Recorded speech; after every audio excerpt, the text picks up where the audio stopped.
Welcome to Entreprogrammers Podcast, the podcast for developreneurs, the podcast where you get to be a fly on the wall listening to real conversations of three developers trying to tackle the challenges they face as entrepreneurs. All right, we be rolling. All right. What? I'm totally thrown by John's new intro. I'm having a hard time with videos, like saying this is John Thomas from Bulldog Mindset. Well, the good news is you only have about 2,000 reps on that other that you're trying to overcome. So which he's not trying to overcome because he's going to be making more videos. Well, yeah, when I do the simple programmer ones, it feels just so natural, just smooth like butter when I do the intro. But yeah, bulldogs are awesome. Spolldogs are bastards.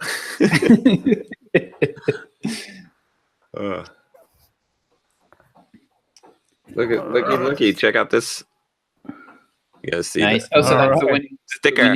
Logo there. That's nice. The winner, and got some nice little sticker mule. I love sticker mule. Those guys are awesome. Yeah, they are. I use them all the time. So John showed me some of the 99 Designs entries for that, and there were a lot of really good ones, and there were some that were just hilarious. Yeah.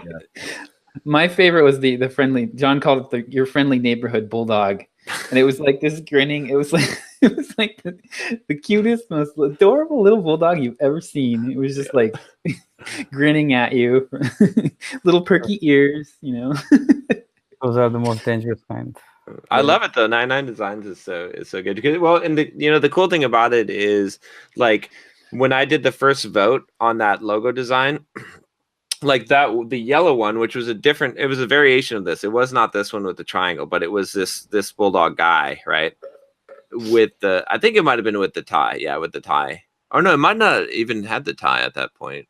Oh, that's cool. I didn't notice the tie at first. Yeah. Some people hate the tie actually. Okay. But it's a polarizing element in because they're like, John would never wear a tie. I'm like, well, John would wear a tie when he needs to, I want to be more.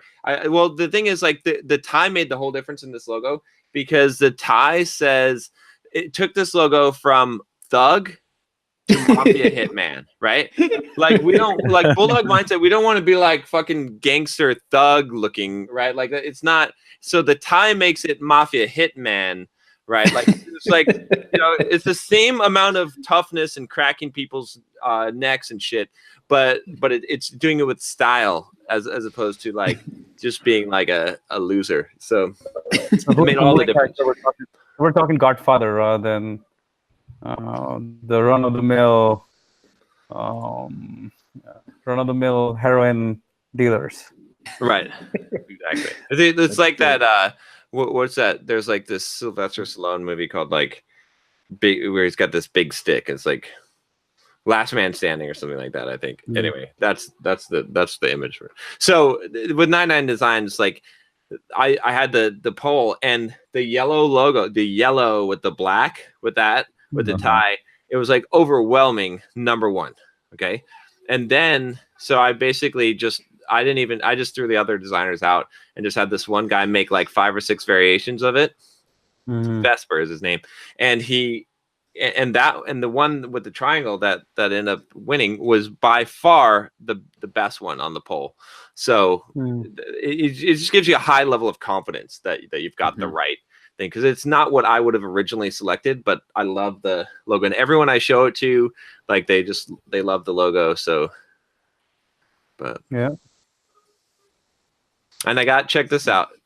I got, if you go to, what is the site for the storefront? Okay, so go to where is it?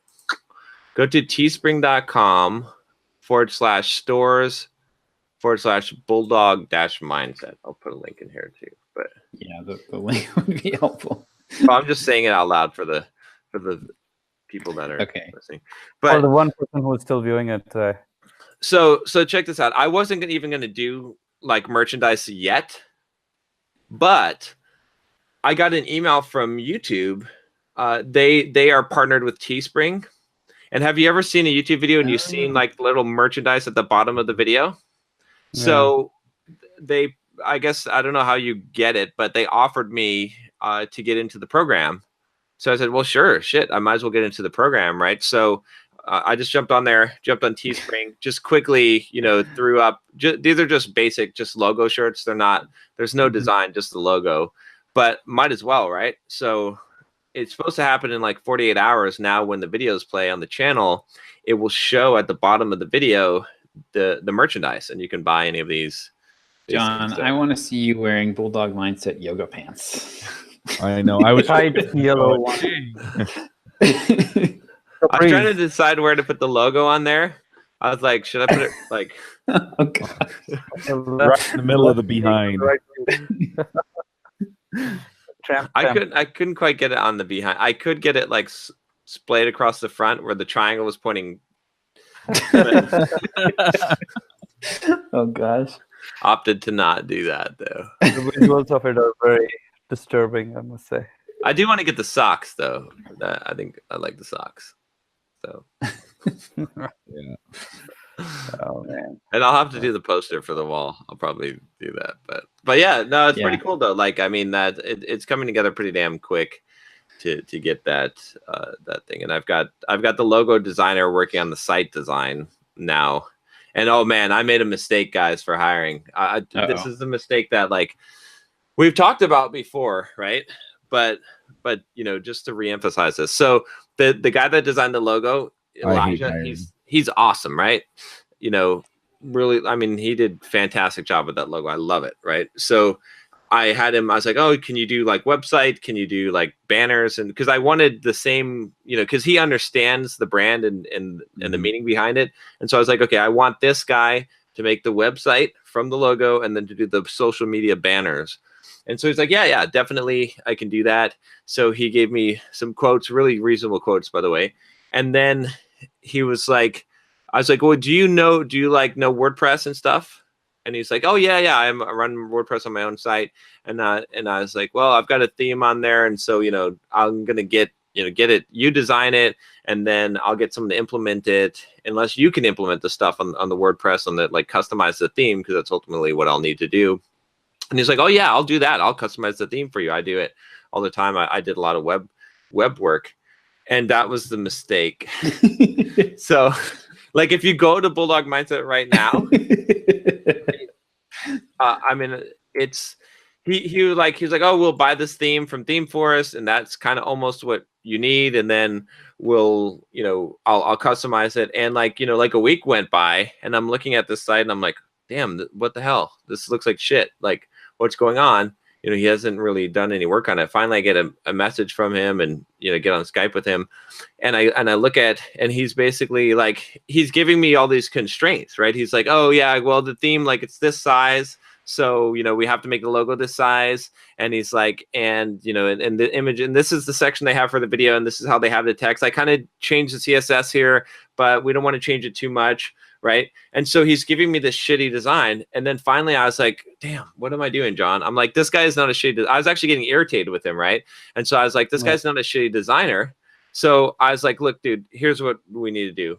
Fuck the website. I don't want you to, don't touch the WordPress at all. Forget about the theme. I want you to give me a Photoshop file. Give me a PSD. And he said, well, with the theme and stuff, there's only so many things I can do. I said, pretend like you can do whatever you want. Like the world is your oyster. I want you to just design the best fucking website that you possibly can, and let me worry about getting it implemented. Like you just do what you're good at. You just design the thing. And so I've got, let me see if I've got a design, but it's fantastic now what he's got. Like, but that was the mistake, was trying to get him to, I'll hire someone to implement the WordPress side of it. By the way, John was trying to hide the yoga pants there, so I put the link for it for you guys to check it out. Yeah, that's like a common problem. So with that's actually a big problem, or I've seen that a lot with the older versions of like lead pages and stuff, where the designs were more constrained. You ended up with like people creating landing pages to fit the theme instead of just creating a good landing page. Like that's what I loved about Thrive when it came along, was like I wasn't constrained by the theme anymore. It's like, Right. oh, the theme has 5 bullet points right here. Now I have to come up Exactly. with 5 bullet points. Like, And that's the way to do design is you have Yeah. to do it, and then you take the no Photoshop file and constraints. then Yeah, no constraints initially. Yeah, that looks really good. Yep. yeah. See, that's so much. It's exactly what I want. And I had him. He was like, "Oh, I don't want to have like a quiz or a pop up or like take email address at the front." You know, I was like, "No, that's the first thing they're gonna see." He's like, "I know, but I don't like those kind of sites." I'm like, "No. You're gonna take the Bulldog quiz. That's the first thing. As soon as you get that page, bam, that's what you're doing. You're taking the fucking quiz." So I love this design now. Designers don't want to be conversion oriented at all. Yes. Yeah. So, Don't sell him my creativity with your commerce. don't fuck it up for me. But yeah, I feel like he's done. Make sure to give me the money. Yeah. But yeah, so much better result. You should have seen the crap that was happening with the design when it was constrained to the theme. So now I just have to get someone that can customize the theme and customize. But there's people that do this, like so many people that chop up Photoshop files and turn them into themes. So that's not a problem. That's an easy skill set to find. So the harder skill set is finding the design. And when it's like what it is it's like, you know, what I was doing was I was hiring the architect of the building to fucking dig the foundation with a shovel, right? And then yelling at him and being like, "Dude, you suck at this. What the fuck?" Right? Like, you know, it's such a waste of talent and time, right? And you know, so lesson learned. But I just got to get him to design the blog page, like for the actual blog post, and then I'll be, because it's really on those 2 pages, and then I'll be done, and then I can, you know, get the site going. But yeah, it's been interesting. Yeah. Nice. I have to say that the yoga pants would fit me just like they fit that model. Oh, damn. I'll send you some, Chuck. Yeah. As long as he models them for you, right? Yeah. There we go. As long as Next week, you record a video doing squats. Chuck, you're gonna do a video doing squats.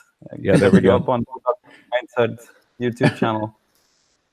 Yeah, next week on Entreprogrammers, what will break first, Chuck's hip or the yoga pants? Oh yeah, I got another one for you guys too that I hired. So the other thing that I was doing is with YouTube now, they're offering you to have I'll drop the link in here. You can have membership, right? Where people can pay $5 a month to be a member. But you need like little custom emoticons and shit.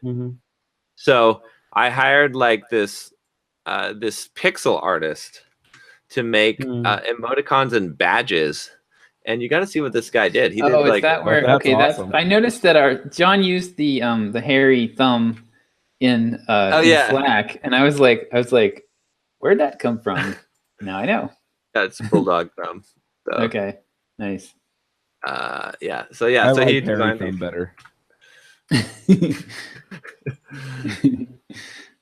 But yeah, so these are like the badges that people get for joining the membership. So do you use these? You can use these then in comments on YouTube, or where do you use them, or is it a download type of thing? So you could bundle it with some good spyware. Well, no, you get the download badges. my icon pack. So the badges are based on how long you've been a member, right? That's that second one. It like upgrades your look, and I think it's in the live chat. It might be in comments too. I'm not sure. I got to check and see. And then the emoticons are no. What's that? Why are they so pixelated? Because they have to be. Yeah, well, they're supposed to display tiny. So the bigger ones are Retina versions, probably, right, John? Or they're still. I mean, they're like 48 by 48 pixel. Yeah. So but this guy knew what he was doing. Well, and he was specifically a pixel artist. So people can upload better, like higher resolution images, but YouTube is going to scale it down to 24 by 24. And so what he did was, this guy was smart. I interviewed a bunch of, because I was like, I knew a little bit enough about pixel art to know. He was like, look, I thought that you had taught yourself pixel art quickly.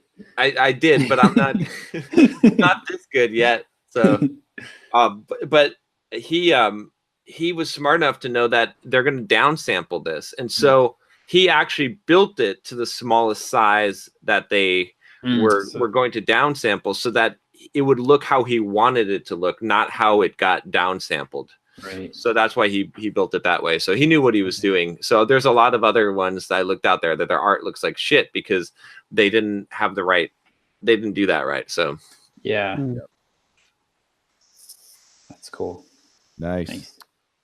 So I have some questions about my my email sequence. I'm revamping my email sequences, and one of the things initially what I was doing with my email sequences was once I get them in through the different opt-ins, I'd kind of introduce them to my YouTube channel, so that kind of send them to some of my popular videos on YouTube, send them to some of my popular videos, some of my popular podcast episodes, and go along that route. But now I'm thinking, instead of doing all of that, I should just go and kind of sell them on book summaries in general, why they should buy, and then slowly transition them into one book summary pack and the next book summary pack and next book summary pack, rather than try to build some sort of, what I was initially thinking was, I'm doing this because I'm building a level of trust and rapport with them by sending them this free stuff. But I'm not sure if that actually is useful compared to just sending them, like teaching them more about book summaries and why they should read book summaries, or why, what kind of book summaries we do and why they're useful and stuff like that. So what do you guys think? I'm more inclined to the second one. I guess I'd look at it this way. I mean, it's a little bit of a different thing, but I've seen this before. Like, let's say you go into the butcher shop and you want to get like a ribeye steak, and then he's like, "Oh, do you want to sign up for our email? We'll get you, like, you'll get discounts." And then you're like, "Yeah, okay." And then, you know, you get home, you eat your steak, and then the next day you open up your email and your butcher's like, "Hey, you should check out this interview that I did with the USDAA, and, you know, or hey, have you looked into meditation, or, you know, personal development," right? You know what I mean? Like, I think that that you're gonna be like, yeah, I'm not interested. I mean, you might be interested, right? But if he sends out an email that's like, "Hey, this is how your meat should, you know, how you determine a good cut of meat. Hey, this is the best way to grill your." This is getting dangerous. Wait a minute. Oh, wait a minute. This example can go south really fast. Sorry, Manny. I didn't even think of the example I'm using. Okay, let's say you go to the grocer, to the well, you get my point. I didn't even think what I was thinking about the steak. But yeah. I'm culturally insensitive. So go down the path of like literally selling, like talking to them about book summaries, because even on the YouTube channel I have summaries, but I was thinking that's building some sort of a trust and rapport and like credibility with the audience because of specific interviews or specific channel, whatever, videos and stuff like that. But, you know, that's why I guess I'm opening this up for debate now. So I would be so tell me about how are people signing up for your list then? Like, what is the main offer? So there's quite a few different ways to do it. Okay. But the thing What's is, the most common? Okay, shit. I have a lot of most common ones. These are book summary PDF downloads. So they come and they read the blog post of a book summary, and I say, "Hey, by the way, if you want to download the PDF summary," and they download that. And these are books in different space: productivity, maybe mental toughness, general self-development, business, all those things. So that's one big chunk of maybe 60 to 70% people come through that. Okay. Another percent of the books of people will come from my YouTube channel, where I'll say, "Okay, hey, by the way, if you want to get the mind map of this book summary, or if you want to get, you know, summaries of the 10 best books." So it's always like something along those lines, summaries of these books or that book. Yeah. Is what you get. Yeah. Okay. Well, what I would do would be to start with your biggest slice, which sounds like it's the productivity, maybe the productivity angle, and immediately I would test immediately working on selling them your productivity book bundle right out of That's the what gate. I'm trying to. Yeah. I agree with you. That's what I'm. So there's the initial indoctrination campaign, and then there's the productivity engagement campaign. I guess that's what I would put it. Like Ryan Dykes. How long is the indoctrination campaign? Well, I'm talking to you guys about the indoctrination campaign. That's what I'm trying to figure out, if I should maneuver that more towards instead of just sending them all of my good stuff, free stuff for a few emails, just telling them more about, hey, look at all these great people who read books. Look at why you should be learning in this format, or this is why I do video summaries and stuff like that. And then do that within the context of a specific offer and a specific. So like, okay, so you sign up for the productivity segment of your list, immediately go into like, hey, you should buy this productivity bundle. Yeah. And as you do that, by the way, you know, like Arnold Schwarzenegger is so productive because blah, blah, blah, you know, and where you're selling the benefits of book summaries, but don't do that generically. Do it within the context of selling the particular offer that's in an area where they're already interested. Make sense? Complicated. Yeah, I agree. It gets really complicated because there's so many different genres I have. So it would be like trying to push them all into one. Do it in one. No, do it in one. Do it for one funnel first and see if that is effective. I think that would be more effective than it's going to be hard to just generically, because nobody cares about book summaries. I mean, well, they're obviously signing up for your list for it. If they've already signed up for book summaries, you're selling them on the concept of book summaries. That's kind of redundant. Yeah, that's because they already like the idea. So I think continuing to sell them on the benefits of book summaries is fine, but I wouldn't push pause and spend 3 or 4 days with people like going, hey, book summaries are really great. Exactly. Because they already think that. I can't get away from the butcher scenario, but they walked into the butcher shop. Right. They like meat. Yeah. Like, you know, like, there's another point. So the other thing is this. Consider this. You're selling them. What is your average price that you're selling them? $69 to $99. Okay, $69 to $99, right? They've actually walked into your store. You already know they're interested in what you're selling, and you're selling them at a price where they can make the decision right now in 5 minutes. It's pretty close to impulse buy. So they don't need to know who you are. They don't need to know, like, they just know they like. I need another analogy. They like candy.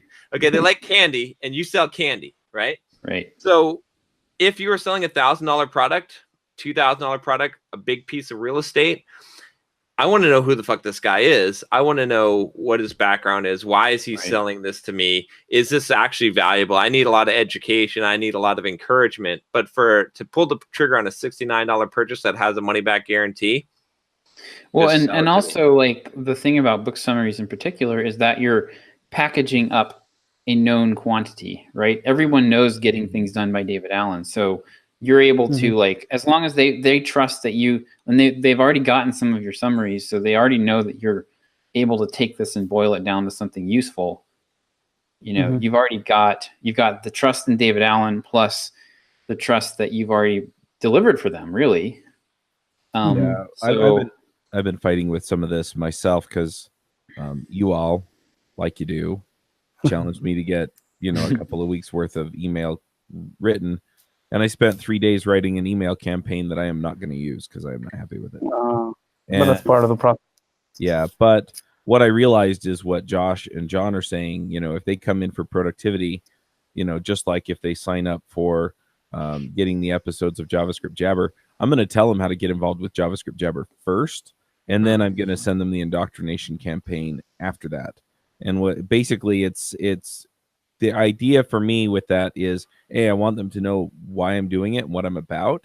And then I also, in the same vein, I'm also setting them up to understand why I'm pitching them other stuff later on. So other shows, other products, is because it's essentially, hey, look, I'm really about developer freedom, and I really care about you being happy with your job and feeling like you're empowered to do the things that you really care about.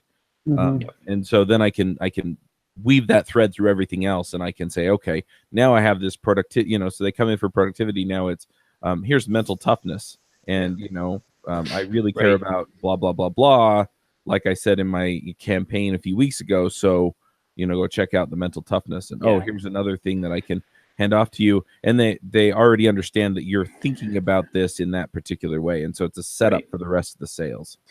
I really am not a fan of the whole concept of an indoctrination campaign, because you're hitting people right away with details about you that they don't care about. So I've been watching a lot of Gordon Ramsay stuff lately. So I don't care about what kind of car Gordon Ramsay drives until I'm a fan of Gordon Ramsay. And I don't care about, what motivates him in his family history and all that stuff. I don't care about it till I'm like, I really like this guy. And so, but you can't like the guy if you don't know about him. No, I agree. But the way that you do it is the way that you get to know Gordon Ramsay initially is you watch Hell's Kitchen. Right. And you watch him, you watch him screaming at these people, and you're like, "That I enjoy this. I want to find out." So you give people Can I yell at you, Josh? Yeah. If they do your pitch summary, they'll know you. Yeah. Exactly.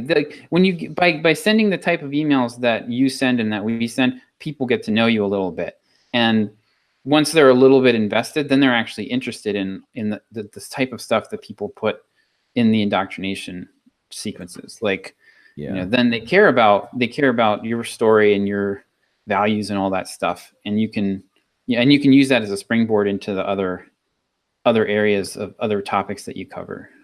So just to give you an idea of what I'm talking about with my stuff is, they get the, hey, JavaScript Jabber, so they get that first week where it's, here's how you get the show, here's how you connect with, here's how you suggest topics and all that stuff, so that's because that's what they signed in for. And then the next week it's, people ask me all the time why I do this. And so I give them some context. I give them a couple of podcast episodes that are relevant to that to go look at.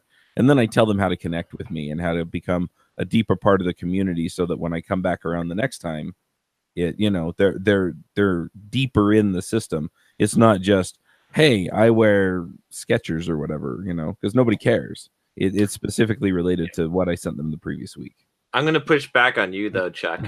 This is what I would suggest you do. I think you should go ahead and take that email sequence that you don't like, that you wrote, and put it in place now, and work on the replacement while you've got it in place, for two reasons. One, because you'll have something out there, and something, no matter how shitty it is better than nothing. So you'll start to get results. And two, there's no greater motivator than having shit out there, right? That you got to replace. That's John's website. Yeah, exactly. Like my website. You can bet that's one of my top priorities, because I'm like, every day people are going to this website, right? Right. So fair enough. Or maybe I'll just pull an all-nighter tonight and write the whole thing. You can still put it out there right now, and that. John. No, John. All right. If you don't have an email sequence by next Friday, you can't tell me what to do, man. No. If you don't have an email sequence by next Friday, you have to wear those fucking yoga pants. and send the squats video to us. Do a little booty dance in front of the camera. Yeah. In the gym. Nobody wants to see that, by the way. Nobody. Only the Entrepreneur community. Oh shit! I made a mistake on Instagram advertising. I've been dropping like $10 or $20 on Instagram, like here and there when I put posts up. I'm doing like 4 or 5 posts a week now. I've got like a schedule, and I did this one in my Halloween costume, right, with 6-pack abs showing. And I was like, oh, you can specify your audience. So I was like, let me specify people who are interested in 6-pack abs. So guess what kind of people are interested in 6-pack abs? You can fitness people. It is gay guys. Gay guys are interested in 6-pack. I have a ton of gay guys following me coming on all of my pictures now and DMing me. So There you go. So all I'm saying is, Chuck, someone out there is gonna like it. Oh dear. Manny, have we answered your question? Is there anything else we can cover? Maybe I'm not asking out of any form of self-interest. couple of things. I think the reason why I wanted the indoctrination was so that I could actually, even if it is only 1 or 2 emails, maybe 2 emails, something like that, and then segue into productivity, and then segue into mental toughness, and then segue into social skills. That way I have one streamlined sequence rather than freaking 5 different sequences running for 5 different kinds of book summaries. Which will not be a good thing for sake of simplicity. That is very true. I would say if 70% of your people are coming in on one track, do that track and then have a generic track. No, but I don't have something like that. Yeah, I would say my split is more like 30%. Put them through the gauntlet of book summary. Like talk about, have essentially the sequence, like get the sale up there real quickly, but pick your most popular, the highest selling summary package. Pitch that first. Talk about that. Then next pitch the next one. The next and just pitch them all in sequence, because it's more likely that like people who read personal development books, they're not usually like, oh yeah, no, I'm only interested in personal development books that are about mental toughness. I don't care about productivity. Right. They're usually like they want it all. So I think that you'll be okay. Like I think there'll be plenty of cross pollination. I can't imagine that people are not going, like if it were completely different, like you're selling the top 50 books, book summaries on history, that might be different. But So then the question becomes, it's the first few emails, whether they came through a download of deep work, or they came through a download of the magic of thinking big, or whether they came through the download of good to great or something along those lines. The first couple of emails need to direct them into, like, they need to serve a couple of purposes. Well, maybe they're already sold on the idea of book summaries, but then they need to be sold on, okay, the productivity offer is coming, and these kinds of summaries are being sold, or these kinds of summaries are what I do, and something along those lines, if making sense here. In the sense, all 3 of them is it's like a tree, it's a funnel that's feeding into this initial first offering of, hey, productivity is crucial, it's really important, you need to get that down. And once you get that, or book summaries are crucial, productivity is one of the most important things, and then take them down the funnel of like the next offer and the next offer. Yeah, to John's point, like he said, they've already walked into the butcher shop. I think what you want is not to convince them of the value of the book summaries. And if they come in looking for productivity stuff, you got to hit them with that first. Right. But once you have that, what you really want is you want them to buy into the vision. You want them to buy into the idea behind what you're doing. And so it's not book summaries. It's, I get this kind of benefit from Manny's stuff, and so if I want this benefit in another area of my life, Manny's going to tell me, why he's giving me that benefit. And then you can come back around. So it's not the benefit of book summaries. You're telling people, hey, look, I really care about your time, blah, blah, blah. Right. And so that way they get invested in you. And then when you come back, then it's like, well, Manny really cares about my time, and he wants me to build a little bit more mental toughness, which is something I feel like I need to do anyway. And so then they're buying because they're bought into your vision, and not necessarily because they think they need more book summaries. Does that make sense? Okay. Yeah. So give them a reason to believe in you, and a reason to, it's a little bit of that celebrity, business that we've talked about with John and Josh, except in your case, you can sell that as our business is focused on this or whatever, but you have to give them that vision so that they can come running, because that's a vision they want too. And if you make it about book summaries, I just don't know if anybody's going to get that excited about it. Yeah, you're selling the end result, My Yeah. equation for you is pretty simple. This is the result that you want. Manny embodies the result. He got here because of the books that he read. You can too with less effort There you via go. the summaries. There you go. Yeah. Mm. Manny got here. He wants to help people get here more quickly.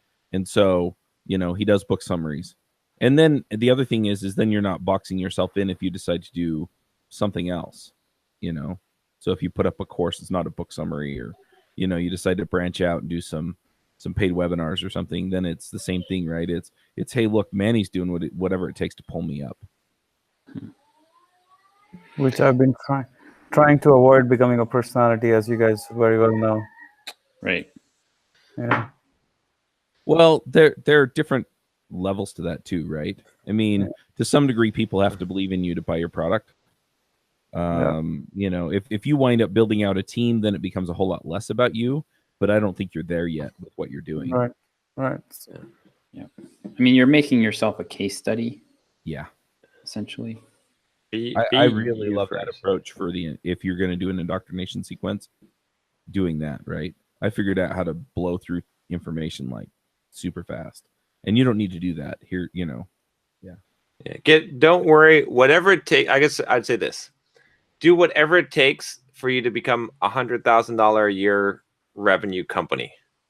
Mm-hmm. Whether that means you need to be a celebrity, whether it means you need to do things that don't scale, whatever it means to get there, because that's like the heartbeat. When you're there, then you can shift. Then your growth to a $500,000 a year revenue company might look like something totally different, but now you have the resources to produce that. Now, if you want a team, now if you want to not be a celebrity business, you have the option and you have the resources to do it. But it's like if you die on the table, it doesn't matter. It doesn't matter how you could have the best structured plan of how the business is not going to be a celebrity business and how it's going to be automated and all of these great things and how it's going to scale up and grandeur. But if it doesn't actually ever make it to the 100K revenue year point, then none of those dreams and hopes mattered. But once you get there, then you have the resources to, you see what I'm saying? It's like, it's optimized for the immediate right now to create the long-term. And because when you're a $500,000 revenue company, everything could be different. But you have to get there, and you have to get to 100 first. And if you're going to get there, that's going to require you to do whatever it takes. It'd be better to, you see what I'm saying, as opposed to the alternative of optimizing too far for the future. Mm-hmm. Mm-hmm. Yeah. The other thing is I've seen people build a celebrity, style business, and then as they start bringing, okay, this is my training person, right? And so they introduce their training person to everybody. And so then anything training related, he just funnels off to them. And pretty soon it becomes, it's still a celebrity business, but people have enough confidence in the team that, keep coming back to buy, that it becomes less and less of an issue. Oh, now I have this other person that handles these other things for you folks.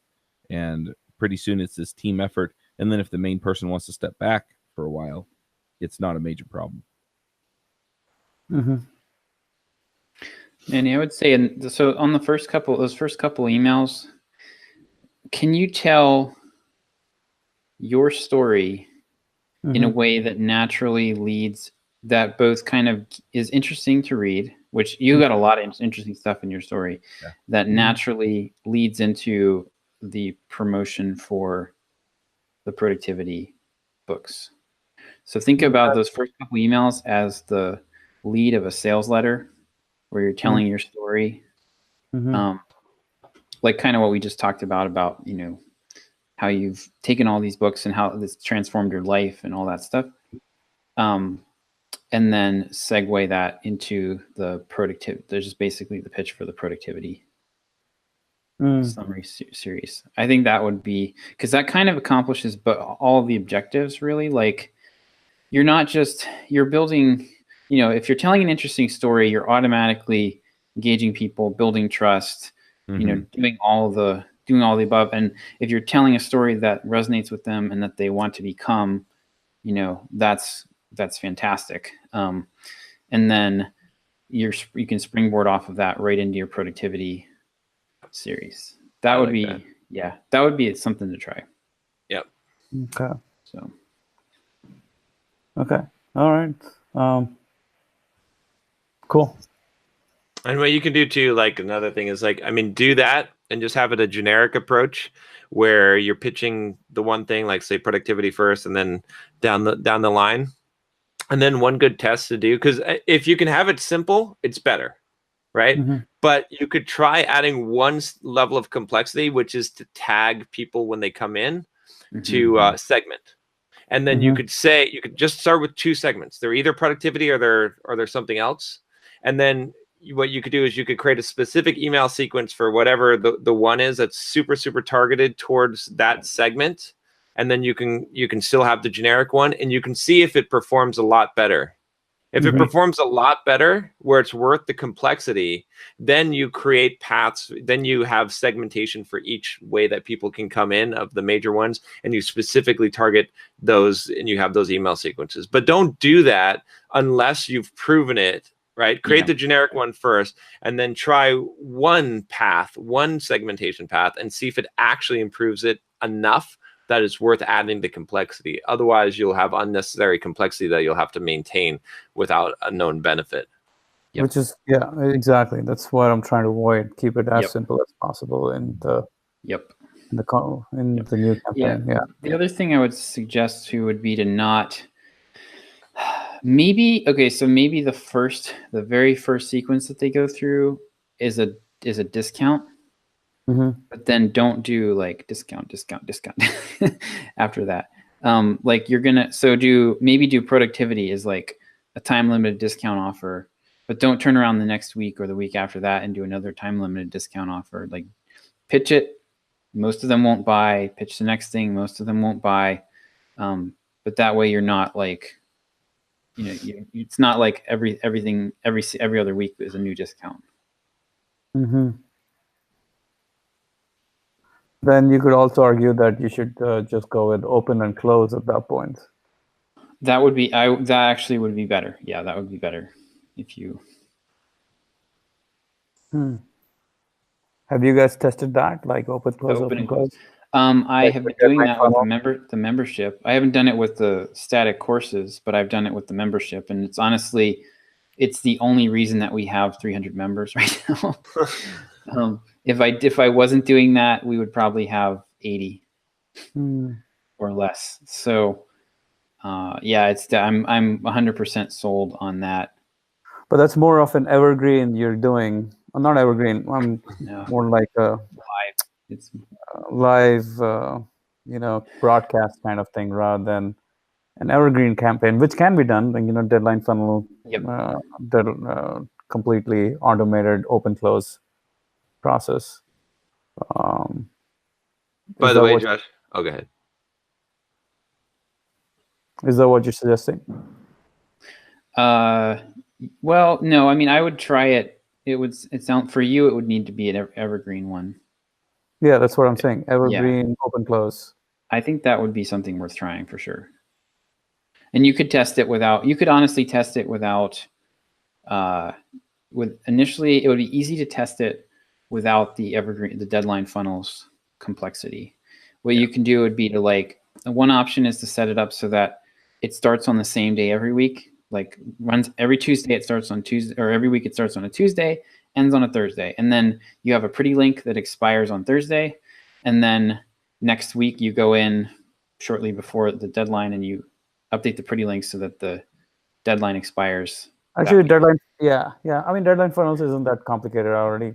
I had trouble when I tested it a year or two ago. I had a lot of trouble where it didn't seem to be working, and it tanked our sales. So, hopefully they fixed it by now. But yeah, my recent experience hasn't been that bad. But if you've already got it, then that's I already had it work in the past, but I can always. Yeah, I would try that, and and just make sure whatever the offer is, that's not like easy to find on your website. But well, if you do open close, it's always easy to get on the wait list for the open for the website visitors. Yep. So that they only get in through waitlist and everyone else goes through the funnel. Yep. Yeah. John, what were you going to say? I was gonna say I've been pitching the membership pretty hard at every simple programmer video that I'm doing. Somehow I work in the idea that you should be part of the community and join the membership and get on the wait list. So we'll see how that starts doing. Yeah. How's that? Like, are you just driving them to a waitlist lead capture form? Yeah, it's pretty crude right now. It's basically the same page. Well, I have 2 pages. The way that I'm doing it now is I actually just use 1 page in Thrive, and then I have a code. I use a URL parameter to toggle the open closed section of it. So it's like either the waitlist button, join the waitlist, or the buy now button, and the URL parameter controls that. So it's pretty. So then I use a pretty link, and from the emails they get the pretty link that shows them the version of the page with the form open. But yeah, it's just it's the same. It's basically the sales page, but then with a join the waitlist button. Now some listeners going to brute force it and figure out how to. Well, they should if they want to buy. They want it that bad, If they want it that bad, yeah. They can figure it out. I'll let them in. They deserve to. Yep, you got to earn it. It's pretty good though. It looks like it's pretty active. The form, yep. So, Yep. It's getting Nice. So I'll chime in here. So I listed. This last week's been really interesting. So I put up job listings like I said before. I think in the last 2 weeks for show notes folks, a salesperson, and a software developer. I hired the developer. I have somebody working on Podwrench, which is nice. a happy thing. He's worked for me before, so that worked out. I had 2 other people that actually were interested in the job that contacted me directly. And one of them actually came back and said, well, I'll just work on it for free. So I'm trying to figure out how I want to manage that. Yeah, I don't know if I would do that. There's gotta be some kind of exchange that's worth it. So yeah.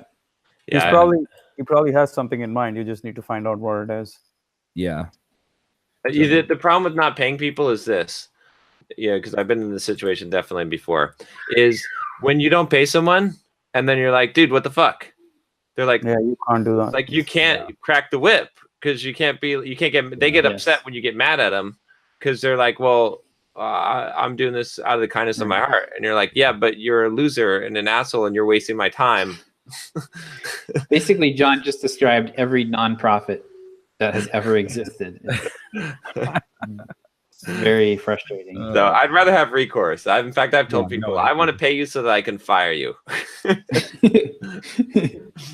Yeah, that's definitely crossed my mind. So I told him I talked to him about it, but I haven't made any commitments yet. So we'll see where that goes.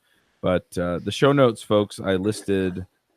So I sent an email to my list. Yeah. And I put it out to a few other places and I had like 6 people apply. So I sent those 6 people an email that said, hey, look, I'd like to talk to you about this position and do a phone screening and maybe a short interview. So click here to schedule your interview. And nobody did it. None of them did. All right. Well, I'm like, you saved me a whole bunch of time. that's a good filter. Yep. So then I went to Upwork, and we were talking about this a little bit before the show before, and I was about to list the job there, and it was funny because I looked at it showed me like some of the past people who've worked for me, and I have a whole list of people who have done show notes for me on Upwork in the past. Yeah, and I was like, yeah, I'm not so confident in this anymore.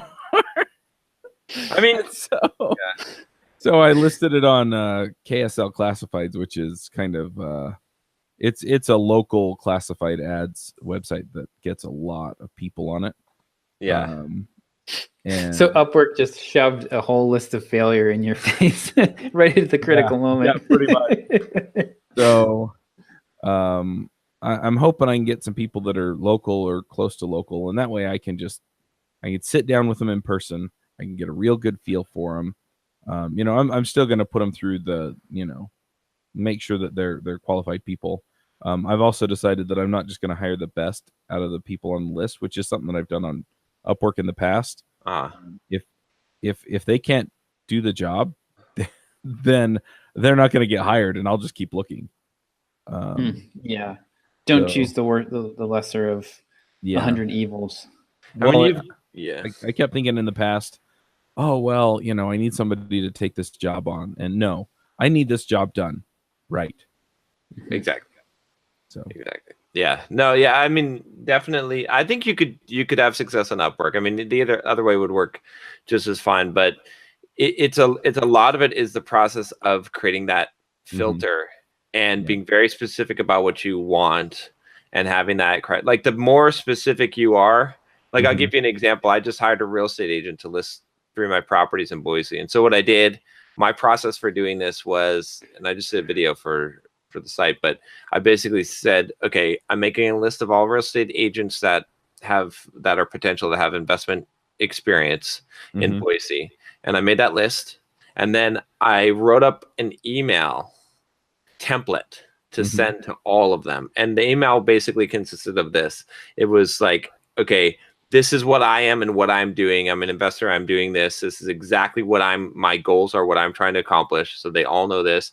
And then I laid out the commission structure. Like, I was like, this is what the commission structure I'm offering you is: 4.5%, 1.5% on the listing agent side, and 3% on the buying agent side. This is non-negotiable. This is what the terms are. Right. But here's the opportunity: is I'll be selling a lot of properties. Right. If you're interested, yes. If you're not, if you would be so kind as to refer me to someone, if you know someone who would be interested, that would be great. Right. And so I basically, like, the whole idea of the email was to filter out as many people as possible. I don't want to get on the phone. I don't want to talk to. I don't want to email. I don't want you to fucking text me if you're not accepting the 4.5% commission, because that is critical. Also, at the same time, like, I've laid it out exactly what I'm doing, what my criteria is, that these are shitty properties. They're not in good condition. Right. So I don't want to mess with any of this stuff, so that the people that are coming to me are highly filtered. And then now I can evaluate them on an individual basis. But it's the same thing here, as it's like, but to the nth degree, like the show notes. If you hire some people, I mean, again, I think we talked about this before, but get one of your shows and hire like 5 people after you've done the filter process. Hire them all, edit that same one, and to produce the show notes based on your guidance. And then heck, you might even do, for something like this, I might even do round 2. I might take like 5 people, hire them to all produce show notes for the same exact show. And then I might take 3 of them. I might cut 2, take 3 that have potential, and give them feedback, like record a video for each one of them and say, this is what you did wrong. This is how I'd like this. Right. And then give them a new episode and hire all 3 of them and pay them to do that and see who comes back. If you go through that level of rigor with the process, you'll get someone who's fantastic, and you'll get someone who you can train to be even better. But if you look at it and you're like, oh, this person looks qualified, they look like they have the highest skill set and best qualified, and you just hire them, you're going to get a random crapshoot. Yeah, 50 to 80% of this is finding somebody who's not going to flake out on you. And if the more hoops you put in their way, so true. The more hoops you put in their way, the more chances they have to flake out. So, but pay them for the hoops. No, I'm totally on board with that. Exactly what John says is how I hired my video editors every time, and even my writers. It's like the same fucking process. Making them copy animation videos from my own videos and letting them give me exactly how much time it took them. I tell them, I'll pay you for it. Just go ahead and copy it. Just go ahead and do the exact same video. Send me the $500. Right? And I let them set their own times. And pretty quickly I know, hey, one guy took 10 hours, one guy took 2 hours. So the guy with 10 hours is mostly out because he's just fucking with me, right?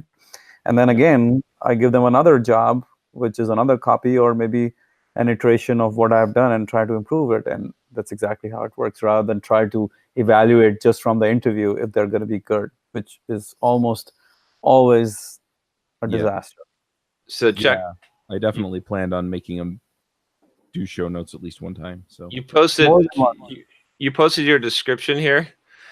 I think you need a lot more details and filter than this.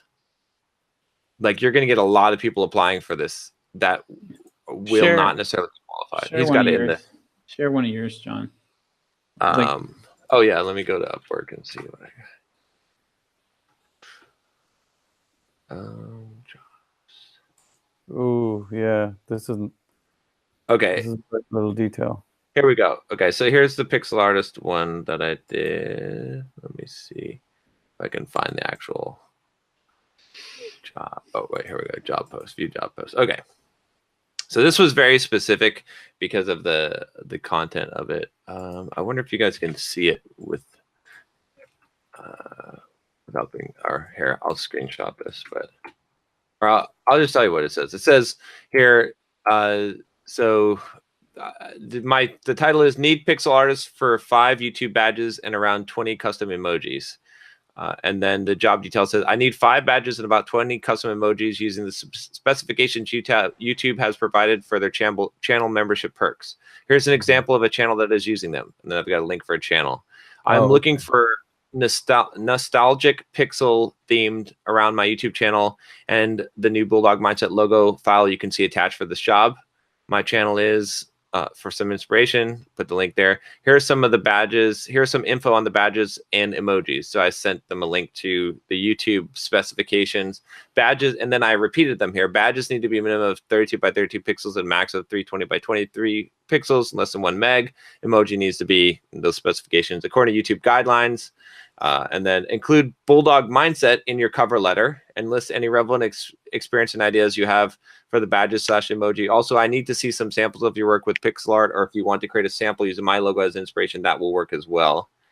And then I had questions to ask them. What is their experience with pixel art? Now, this one's this is a very specific job, as opposed to, but again, I wonder if you could actually include a job in the interview itself and give them like a 5-minute chunk of audio and say, go ahead and edit this and send that to me. So then you actually are eliminating a whole bunch of people who are just going to waste your time. Well, but see, you don't want to do that. Okay. And I'll tell you why, because the thing with that is you're asking them to work unpaid and you're going to get a lower quality of work. So what I would do is actually, Chuck, even though I've listed this job, like, for the pixel art, right? I did the same thing for the audio editing for the book. It's very specific, but make a specific job. Tell them I want this episode, and then in the job, what you can say is that so you in the job title you say what you're looking for, the podcast editor show note person, right? But in the description you talk about how that you're looking for someone, but then you say, for this specific job I'm hiring for, I want you to do this one episode, and this is what I want you to do, and you make it very, very specific. So you're hiring them for the one job, like we just said. So then you can make it very, very specific, and you can filter that completely down. And then if it goes well, then you'll hire them for the long-term project, or you can say that this is essentially an interview for the job that will be paid. All right, I'm not completely sure how to do that. Well, just pretend that you are just pretend that every single show that you do, you need to hire someone new to do all the work for that show. Exactly. Right. And that's what you advertise. Yeah. I also realized that I sent you the wrong listing. So there's a second listing there. Oh, okay. I definitely. Yeah, oh, okay. The wrong link. That's better for sure.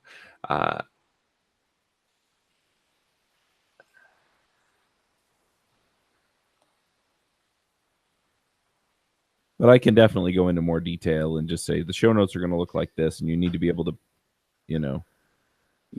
work on these social media platforms and things like that. Yeah, and honestly, I would put it on Upwork as well, and be very detailed and hire a specific job on Upwork to do that specific episode, right? And that's how you'll know for sure that the person will be able to to do the Yeah, job. yeah. Because when we looked for the book, when we hired someone to do the book, the designing for the book, I posted I basically posted a job like design the look and feel for this book that we're launching. So I basically told them, like, I want you to design the table of content, the title page, the table of contents, and the first chapter. Yeah. I'll pay you for that. And we probably spent, $1,000 maybe paying different designers to do that.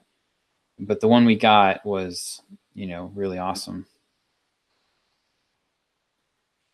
But yeah, it's all about hiring them for one specific job, one specific thing that is highly detailed, that filters them out as much as possible, so that if they can't do the job, so that you're being very specific about what you want and what you're looking for. Mhm. And any kind of questions you can ask that would filter that out. That's perfect. Right. And you're gonna find people.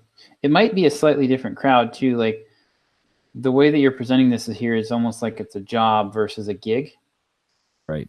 Right. So if it's more like a gig, then you're going to get freelancers who are looking to make money now, but are maybe not, not so. Telling someone, "Hey, marry me," right away is different story. It's been proven to work.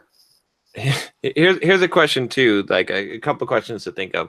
One of them is, like, when you interview people for this job, or even before that step, just in the filter, like Upwork lets you ask them questions. Question to ask is, what do you think makes good show notes, in your opinion? Another question to ask is, go out and find an example of what you consider good show notes for a podcast, and send me, one or two examples. Like that alone will tell you, because anyone can bullshit and say they can write show notes and they can send you stuff, but like, to understand what makes something good, it's like the same thing, like when you're hiring a programmer, right? I can hire a programmer just by saying, what is good quality code? Like, what does it look like, right? And if they're like, oh yeah, I love this because the variable names are so descriptive, and you're like, okay, yeah, you're hired, you got it, right? You know what I mean? Like, you can know, just if you look at a sample of their code and how it's written, you know exactly, right? And if they can describe what makes the code good, and they use the words readable, and they explain what that is, like, know that they understand something that is harder to convey, that you can't just say yes or no Judgment. to. And then the second thing I'd say about this is also, where have you fallen? Like, of the people that you've hired to do show notes, what is your biggest complaint about them? Reliability, hands down. Reliability, not the quality of the work that they're doing? There's been some of that, but I've had far more people flake out on me than I've had not do the job well, or well enough at least. So do you feel like if you found someone reliable that was somewhat competent, you could train them to make the show notes in the way that you want them to be written? Yeah, I believe so. For the most part, for most people anyway. I do still have, like, I still have issues with the way the show notes are done now. I've had issues with the people I've had doing them in the past. And typically, besides the reliability, just having people not release on time, which drives me crazy. The other problem that I've had is that I will give feedback on the format, and the format will get fixed on the latest episode, and then the next episode shows up the same way the last one was before. Okay. Simple solution for the first one. In the job description, and before you ever hire someone, I would state upfront that this is a serious job. This is a deadline. This is like being a news reporter. The show must go on is the motto of our company, or whatever you want to say. Like, right, this is critical to the lifeblood of our company. The first time that you miss getting the show notes done of the quality level that they need to be done on time, you will be immediately fired, no questions asked. And you will not be paid for the work, for the outstanding work, or whatever. I mean, you might not be able to, but essentially something along those lines, where it's stated severely in there, so that anyone that has any kind of flakiness and it's like, I don't like working like that, they're gone. They're filtered out, and then hold to it, and then do it. Fire them if they miss it. That'll Yeah. help cure that piece of it. As far as like, and I'm pretty sure if you find someone that adheres to that level of reliability, that they will take the feedback as well. Yeah, probably. Yep. So like on the disk, so if you've ever taken the disk profile, I've you started want making all of the people that I hire do that before I hire them. you want someone who's a high C. Yeah. That's that's basically what you want, because they are the type of person who would rather get dragged behind a truck than miss a deadline. Yeah. Yeah. So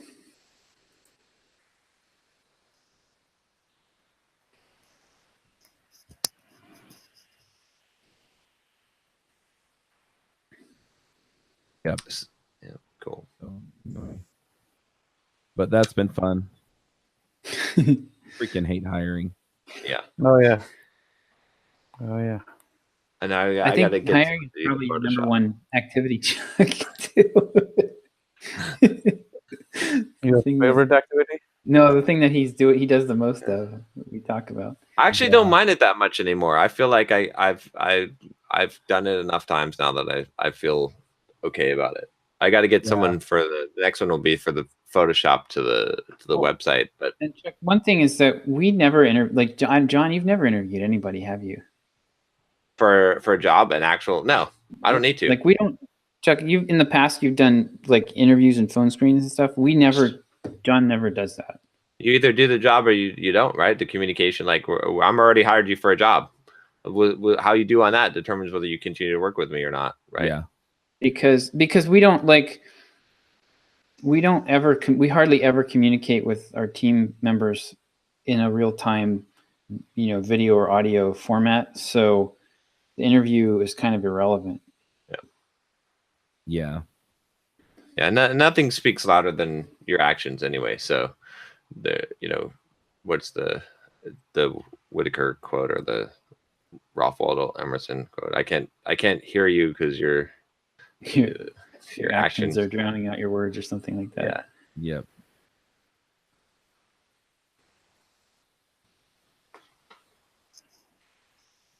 Yeah, makes sense. I'm also tempted to go over to the university and post in like the computer science department. Okay, since you're doing local, Chuck, another option would be to post in, honestly, like I don't know if you've done this before, but any church-related groups that you have, or homeschool groups.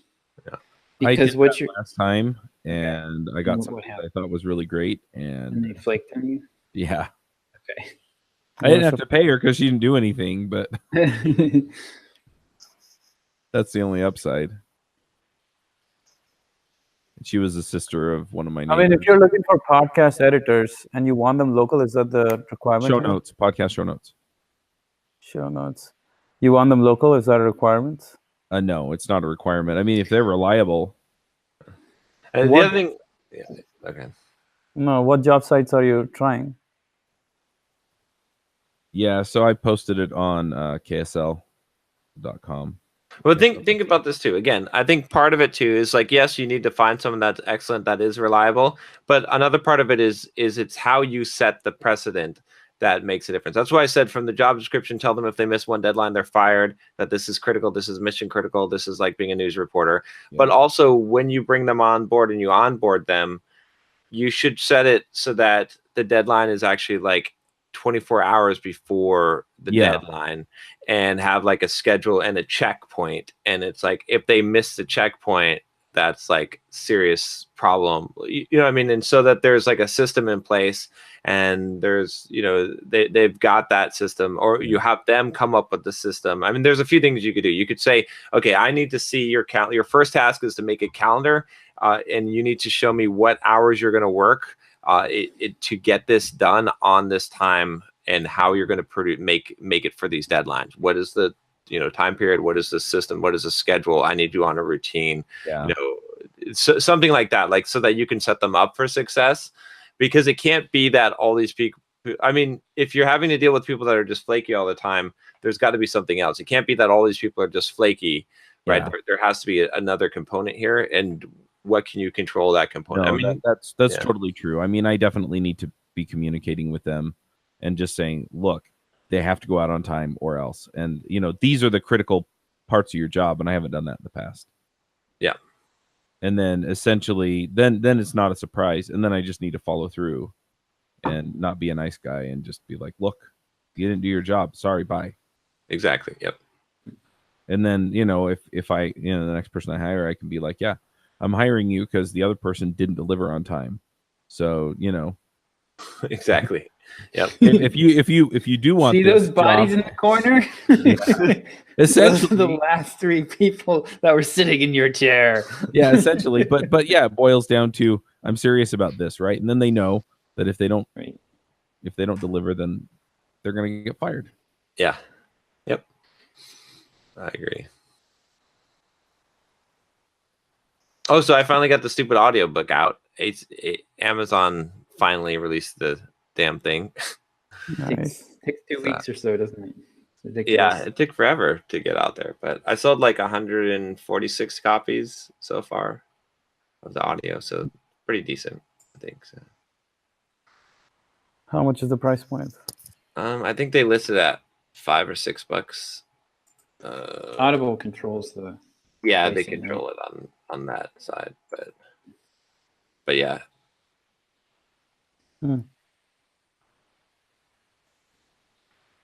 So yeah, or 487 is what they have it listed for. So yeah, So you can just give them a range, or how does that work? It's based on the length. Yeah, it's based on the length. Mm-hmm. So That's it. pretty much. Damn. Oh, but I've got a plan too. So I've been writing a blog post on how to build self-confidence. It's like a 7,500 word post that I'm building these pillar like type of content. I'm basically using the Brian Dean strategy of just like for the Bulldog Mindset, there's going to be maybe 20 posts on the site, but they're all going to be massive posts. Like, I mean, eventually there might be some other content, but the main strategy right now is going to be build up these 20 pillar articles. And so this one is the ultimate like self-confidence guide. It's better than anything else that's out there on the internet by far, and much longer. And what I'm going to do is get this out there. I've obviously tried to SEO the hell out of it, get backlinks to this thing. But then I thought about it. I was like, if I'm writing a 7,500 word article on how to build self-confidence, I should just turn that into another ebook and this is one that I've written. Mm-hmm. And then record the audio and ship it out there on Amazon, and it'll be another lead magnet, and it'll make some revenue. So I'm probably going to do that. I think this one would also be a good one for an infographic. Oh yeah, that's a really good idea. So you could part of the post, you could have an embedded infographic with the post, and those. So what's the deal with SEOing that? What's that? What's the deal with trying to SEO an infographic? People go crazy over them, and you get a ton of backlinks. Yep. Okay, but the content in the infographic, is that picked up by Google, or how does that work? No, it's purely backlink. A backlink play only. Yep. So, but yeah, I read the first half. John, I confess I didn't finish the entire thing, but I read the first half of it yesterday. And it's really good. I think that is the type of thing that you will be able to build links to, and seems like a great candidate for that strategy. Yeah, thanks. Yeah, I figured that it'll be better to just like hit these, to do. I did some research ahead of time to see what the topic, and then just to like nail it just as hard as I could and write the ultimate where there's not even a close second for the level of quality that I'm putting into the posts. So if I do a bunch of those, I think that's going to be the fastest way to grow the site and grow the traffic. And then, like you said, it's like it'll be easy to get links for something like that, because when you make that ask, it's like, well, yeah, this is good, as opposed to Quora has been killing it. Meaning what? You've been doing a Quora strategy, or? Well, there's not really a strategy, like not something I planned to, until I stumbled on it and I started to see results from it.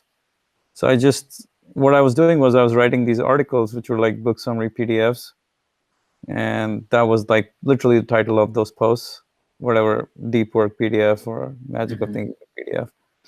And what I would often find is that Quora posts would outrank my post. Yeah. On the front page of Google, on the first page of Google, and I was like, fuck that. So I would go into Quora, like where that specific post was, where can I find a PDF of this or blah, and I'd go in and answer that, and pretty quickly, Quora became my number one social media traffic source, even bigger than YouTube. Just from like answering those freaking 10 questions basically on Quora, rather than having 100 videos on YouTube. Which was very, very interesting. Nice. Yeah. That's a great idea. Yeah, getting core strategy in places is good, because if you can just get a system of answering like a couple of those per day, that adds up. Yeah, at this point, I'm really like with 10 questions answered, I'm already beating my YouTube traffic. Wow. I wonder what will happen if I literally go out and basically do it for 100 books or whatever, like answer 100 questions on Quora. Dude, you should totally do it. You can also see in Quora, you can see what the view count is on threads. Yep. So you can look at, I'd looked at this for promoting my email marketing stuff, but the email marketing is impossible to promote. There were no questions that had any views on them other than like, should I use MailChimp? But for this, yeah, like this seems like a no-brainer. I did that a little bit with Stack Overflow, where I for my Sublime stuff, I found the top Stack Overflow threads on Sublime, wrote a blog post that was relevant, and then went in and answered the question with the blog post, and put a lot of the answer in this, because Stack Overflow is pretty sensitive about that. But that quickly became my number one traffic source, I think even more than Google. Yeah, you should hit it hard, Manny. I mean, because doing things, if you're already getting more traffic from Quora than YouTube, then this is what I would do. Take the next week and spend all of next week doing nothing but answering Quora questions. Like, just give it one big fucking hammer, right? Because if you do that and you just focus on that, you'll become super efficient at it. And I mean, it'll be a pain in the ass. Like, you'll want to kill yourself, but it will absolutely answer you the question whether this is worth it or not, right? And then you can know, and you'll get if it is worth it, you'll get a huge benefit. I mean, if this is what it looks like it could be, if you do this, you may be able to quadruple the traffic you're getting to your site in 1 week's worth of work. Is there any other better work that you could possibly be doing? I agree with you. The only thing I'm worried about is there's something called astroturfing on Quora, where if you answer too many questions which are driving links back to your site, they get suspicious and then they start to kill you. So it's almost like you got to. What I can do is write those questions and keep them in a queue, so that I start to feed them into the system almost on a daily, every other day basis. Like have my guy kind of go and copy those answers in there, so that way I actually put that out. But I couldn't just like put the answers out at that fast a speed, or Quora will get suspicious. That's fine. Do the work though of next week of getting it all lined up so that you're ready to go, and then scheduled out, and then same effect essentially. I mean, it'll take you longer to measure it, but yeah, I mean, because right now it sounds, I mean, if you have 10 core questions and you're getting more traffic than YouTube, consider how much effort you've put into creating YouTube videos. Exactly. Like compared to how much effort you put into answering Quora questions. Now, I mean, they're synergistic to some degree. You got to have somewhere to point people, and that, but at the same time, like, to me, it's like, if you can do that, scale that Quora effort, really, then heck, it's quite possible you could 4 or 5x your traffic with a tenth of the effort. Yeah, I'm with you. I think I'm gonna, once I get back to San Diego, I'm gonna spend that week, as you're suggesting, to just freaking get like Quora on the DL and just get it done. Yeah. Well, and one other thing you could do, I mean, I work better in like big chunks of time. And so, yeah, Mhm. you could grind through and then schedule them to go out. Yeah. Mhm. But the other way you could do it is you could just say, look, I'm going to spend a half hour on Quora every day. And that way you consistently get it out. So whatever works for you that works to get you the results. And you may want to just try both ways. But yeah, I would look at which, what's really working for you and would apply to you. And I would do, like I said, I mean, I would do the week, like just hit it hard first. Mhm. And then probably, if it works, migrate into what Chuck's saying and do like half an hour every day. Because if you know that it works, right? This way, because if you do a whole bunch, you'll be able to find out if it works much quicker than if you just start doing half an hour a day. It'll be more difficult for you to find out. Like you want to maximize your throughput. Yep. I'm gonna just I gotta get at least like now that I know with 10 answers I can get YouTube traffic. I can literally write another 10, 20, 30 in the next couple of weeks and see what happens with the traffic. Yep. Of course, the quality of the traffic isn't as good as YouTube traffic in the sense on-page time isn't as good as YouTube traffic, but that doesn't even matter when the numbers are so big, Yeah. right? And it's and still they're coming filtered for a because very it's still filtered because they're clicking through. Like it's a second level click through. Yeah. and they're coming for a very specific intent, which they ultimately end up like on page. My on-page opt-in forms are performing. Most of these book PDFs are performing at around 7 to 10% right now. So if that continues to go, then yeah, I mean, I could quadruple the website traffic very quickly. Wow. Yeah. Yeah. Worth doing for sure. I've got it on my list too to do core stuff to start. Especially if you do the posts, confidence one, Mhm. and there's so many Quora confidence related questions, you could just go in there, answer them, and like direct them. Yeah. That will get you a lot of views and traffic. Yeah. That doesn't shock me at all that people are asking about that kind of thing on Quora. It seems like a really solid place for people to go to. Yeah. It's insane still too. The uptick I'm getting on that quiz is still killing it. Right. At first when I put it up, I was like, okay, all the fanboys are coming in and taking the quiz and signing up for the email list. I am getting consistently about 20 email signups a day now on Bulldog Mindset, which I mean, considering that it just started up, that's pretty damn good. And when I look at the stats on like the amount of people that have been shown the lead versus how many actual people are taking the quiz, it is still hovering around the 50% mark. So it's pretty good. In fact, it's even it's about around the 50% mark. So pretty insane. Nice. Yeah, it's really good. I have I feel like I need to do one of those quizzes as well. And then the people are buying Manny's mental toughness package. Yeah. We're getting $7 EPC right now. Gross. And not only are they buying, they're taking both of the upsells. They are. It's almost like I feel let down right now because I don't have another upsell to add to them today. Yeah, they're literally taking both of the upsells. I think like 3 of the people that have bought have taken both upsells. So oh wow. So as soon as we introduce the upsell and like the bump and the upsell, basically 75% of people or 80% of people have been taking it compared to earlier when we just had the initial offering. Yeah, so that one is working for sure. There's probably definitely more to add to that funnel, given that people are taking it up. Yeah. So I had one more thing I wanted to bring up here. Last week, was it just you and I, John, last week? Yep.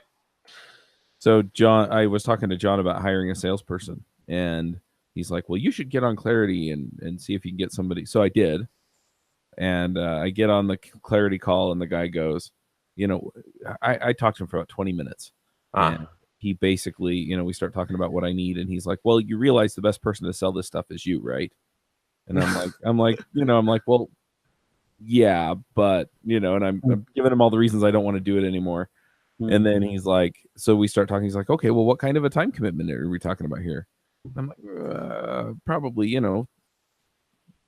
he's like, how much time do you spend on it? Because I didn't want to say it. I'm like, probably a few hours a week.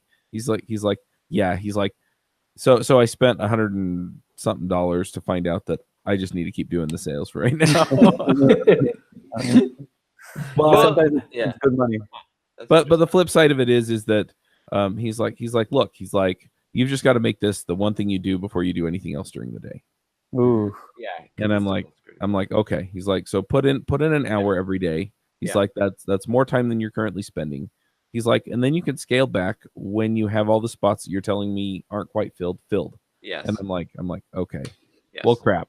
I spent $100 something and 20 minutes to get the common sense answer that I probably could have come to on my own if I weren't a freaking idiot. Hello, Mr. Consultant. Here's my watch. Please tell me what time it is. Yeah, basically. No, I needed the clarity of thought, and I think I just needed somebody who was, at his level to step back and not be as emotionally tied in. But yeah. Nice. I've got on my commitment. I did like my visualization for kind of the year, like every few months or so. And one of the things, like I visualize myself, like the ideal version of myself, who I want to become. Mm-hmm. And one of the things that I have on there is like I put it in the terms of like what this person does, right? And one of them I have is the top one is utilizes coaches for everything he wants to improve at. Yeah.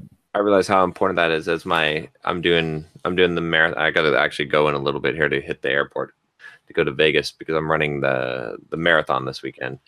And just in this small period of time, I've only had this guy coaching me for 2 weeks. I've improved dramatically, right? Just small things that he's having me do, running these intervals, like stuff that I hadn't done. And I'm like, why the fuck am I not doing this for everything in my life?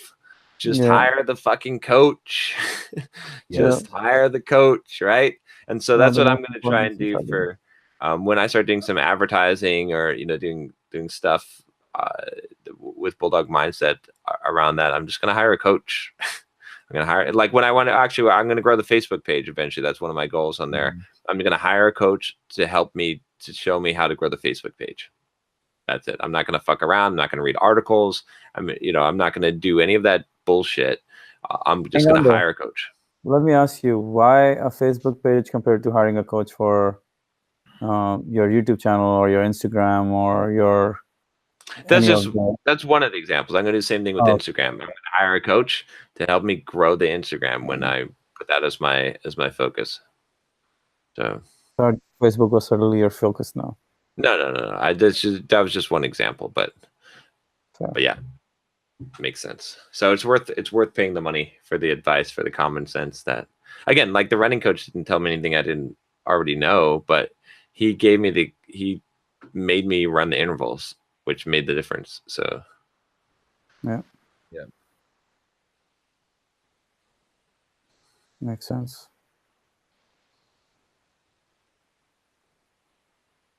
Very cool.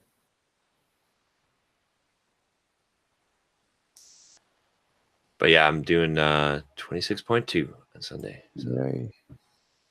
Oh, something else you guys might be interested in real quick here. I just thought I did so you guys know I did the plural site earlier this year, right?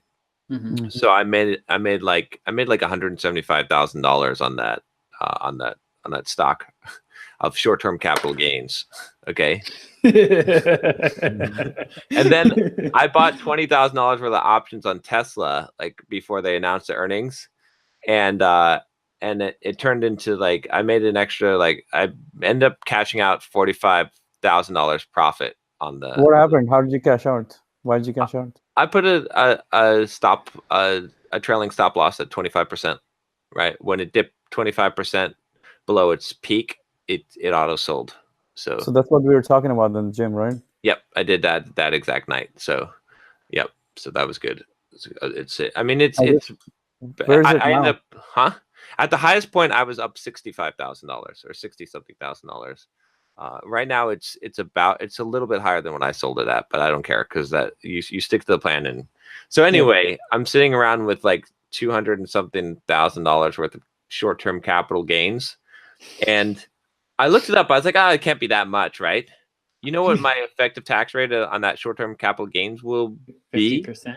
50%. It's over 50%, slightly over Oh my 50%, because gosh. I got to pay California as well as federal. Oh, So yeah, so it cuts it in half. But check this out. So Manny knows a little bit about this because he helped introduce me. So I'm investing in downtown San Diego with this real estate syndicate here, right? And there's this thing called opportunity zones. Now check this out. This is crazy shit, right?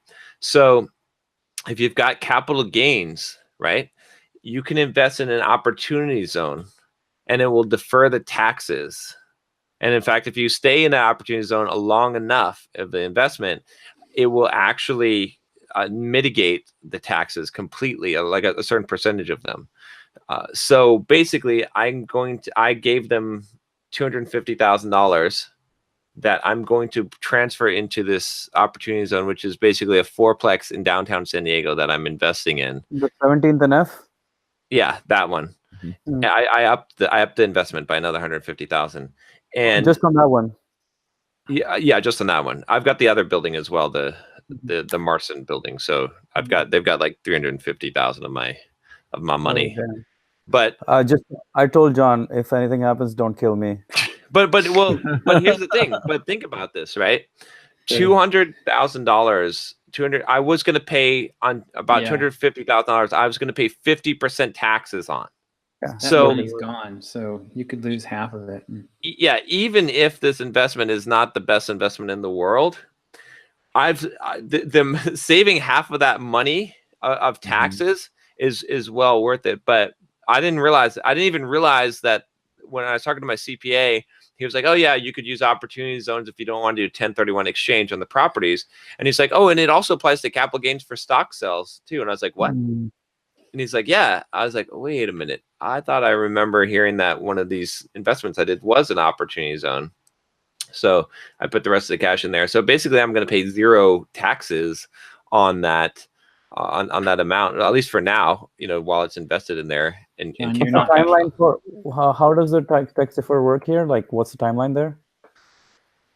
It's there. It's like something like, as long as you're in the investment, it's deferred. And then if you stay in it in the opportunity zone investment for 7 years, then like 10% of the capital gains are waived.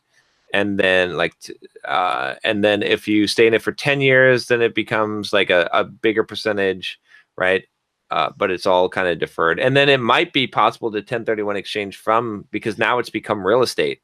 So you may be able to defer it indefinitely. But it doesn't matter, because the key here is that you're saving money up front. Like if I have $200,000, I'm going to invest in real estate, right? Let's say. If the government takes 50% of that before I invest, I have 100,000 to invest in real estate. Playing with house money. Exactly. Playing with house money. So you're playing with double the money.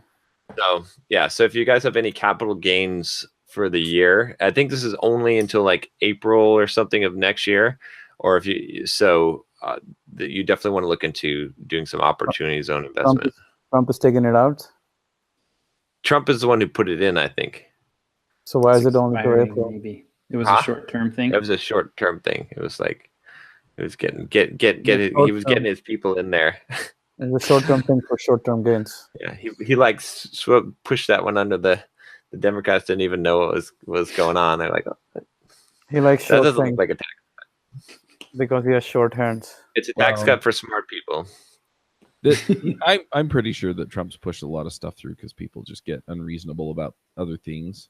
Yeah. Or they just yell loud about other things, even if it is reasonable. But yeah, and so this other stuff just kind of goes unnoticed.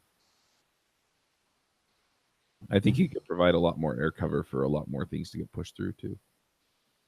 I would agree with that. Anyway, I've got to jump off soon. I've got another call that I'm already late for, and I've already texted him and said I'm coming, but I'm going to be late. Same. I gotta jump on the flight to the US in about 20 hours here. So see you guys there.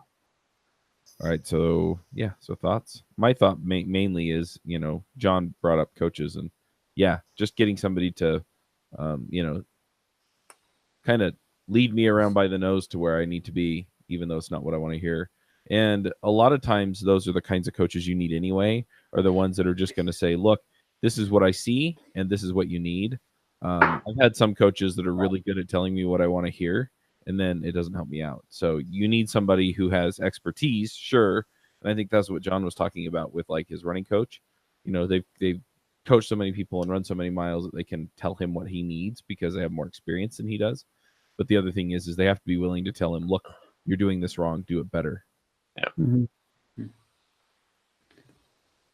I'll kind of piggyback off of the coaching idea too. So I'm doing a little bit of consulting for a business, and they just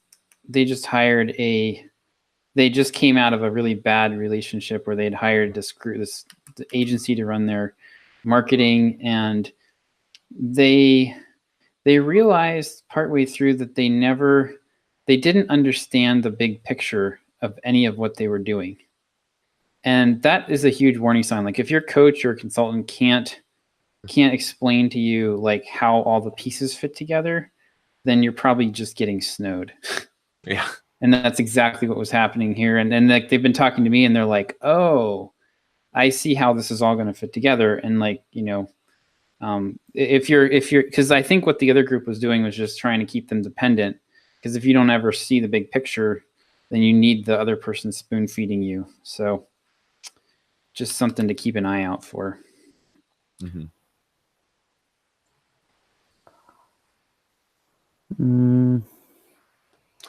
I'd say something along the lines of, you know, don't take your fish out of the fish bowl and ask them to run a relay race. Like basically what I talked about before, but hire people for the job that they're good at and that skill specifically, right? That's the thing that you want to do, and not, you know, the general, you know, the more specific you can be, and the more, you know, the more specific thing that you're asking them to do, the better. You know, hiring a designer to do website work, not a good plan.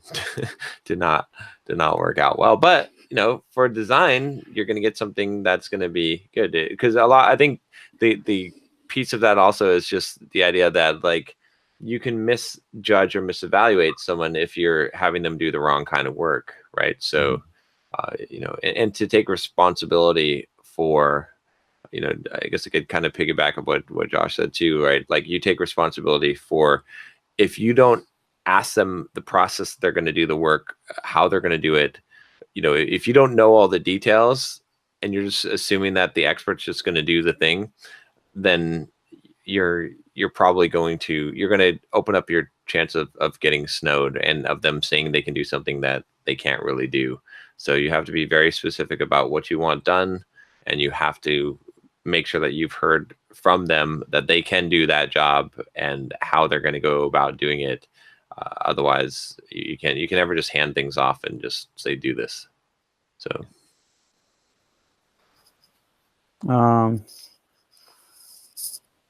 Shit, man, I got nothing to say today. Yeah.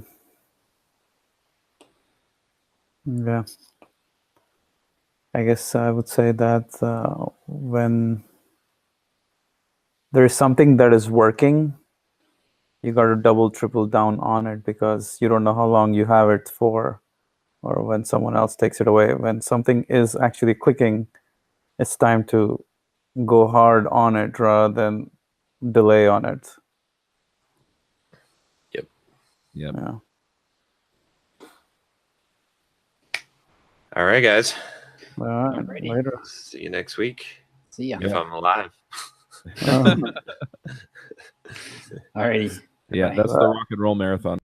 Wanna start a business, but you just know how to code. Listen to John, Josh, and Derek as we figure it out. We are the Entreprogrammers, and we'll teach you straight up to be developreneurs.